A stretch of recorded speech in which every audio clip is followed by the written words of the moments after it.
if you don't identify with the intellect and you don't identify with the body, what do you identify with? You should try it.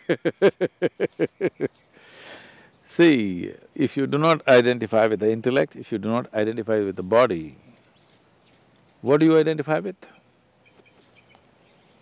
The moment you identify with something, whatever that something is, the nature of the mind is, it'll work around that, always.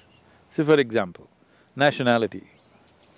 In India, we have a better experience of this, everybody has, but there are many people here who moved from some other country to United States now.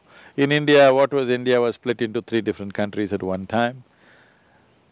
So suddenly you fall on this side of the border, you become one kind of identity, that side of the border, you become another kind of identity.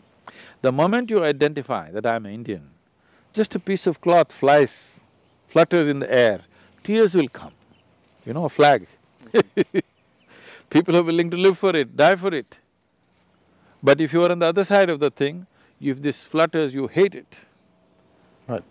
So I'm saying the identity, the nature of identity is such, whatever you get identified, the mind will instantly wrap itself around that, because that is an instrument of self-preservation. If you identify with the body, immediately it's working around this to preserve this. If you identify with a larger idea, it will wrap itself around that. It's so wrapped around that, you're willing to shed the body for the nation. So are you saying identify with nothing? How can you identify with nothing? If your identity is taken off, if you consciously shed your identity, if you sit here like this, if you keep your hands here, it just stays here. Just like that your mind will become. If you want, you can use it, otherwise you can just keep it. Just like that? Just like that. It is rolling the way it's rolling simply because you're identified with things that you're not. So, I certainly believe you that all these You should things not, that being a scientist, you should not believe me. Well, no, I no, don't believe anything. no, this is something that I find very easy it's very compatible with my views as a scientist, to think that the things that we identify ourselves with are fairly arbitrary, like our body or our conscious stream of thought or, our knowledge or something like that. Family, nation, Yeah. this, that, those ideologies, those everything. are very, yeah. And so I'm very comfortable with the idea that we have, for convenience, for survival, as you said, we construct a model of the world. Yeah. In which there are certain objects and they have certain properties, and we're one of the objects, and we have boundaries and properties, but that's just made up. That's just a model that we made up. It's only an approximation. It's useful for certain purposes, but it's not really the nature of reality. It's something that we've imposed on reality for our own understanding. That I'm very comfortable with, that notion. What is hard for me is to know how to put that into practice in a useful way. Because the thing that I know how to do, of course, is to manipulate that model and work with that model, and I mean that's the thing I've done all my life.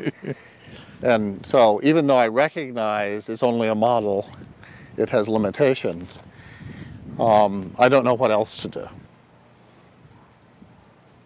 It's not that you have to do something different with what you're doing around you, but something different with yourself. You don't have to change what you're doing outside. But the reason why I'm talking to you today is, if somebody is competent enough to do things which could make life better, which could create fantastic things in the world, such a mind, such a human being should not suffer the limitations of identity. I love that idea. I wish I knew how to do it. I can do it for you. I can put you through a simple process with which you can do. The basic process that we teach people is just this: if you sit here, in your experience, this is not hallucinating, in your experience, your body is here, your mind is somewhere here, what is you is elsewhere. Do not give it any other name, what is you.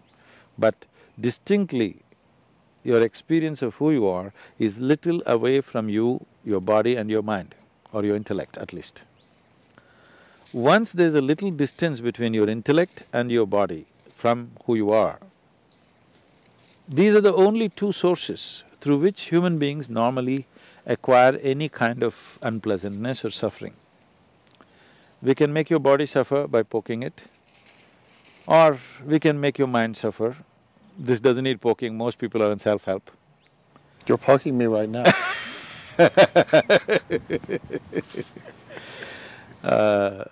These are the only two sources of suffering. Once there's a little distance or space, this is the end of suffering. Only when the fear of suffering is entirely removed from you, only when the possibility of suffering taken away from you, you will walk full stride. Otherwise, every human being is only half a step, because always the question is, what will happen to me?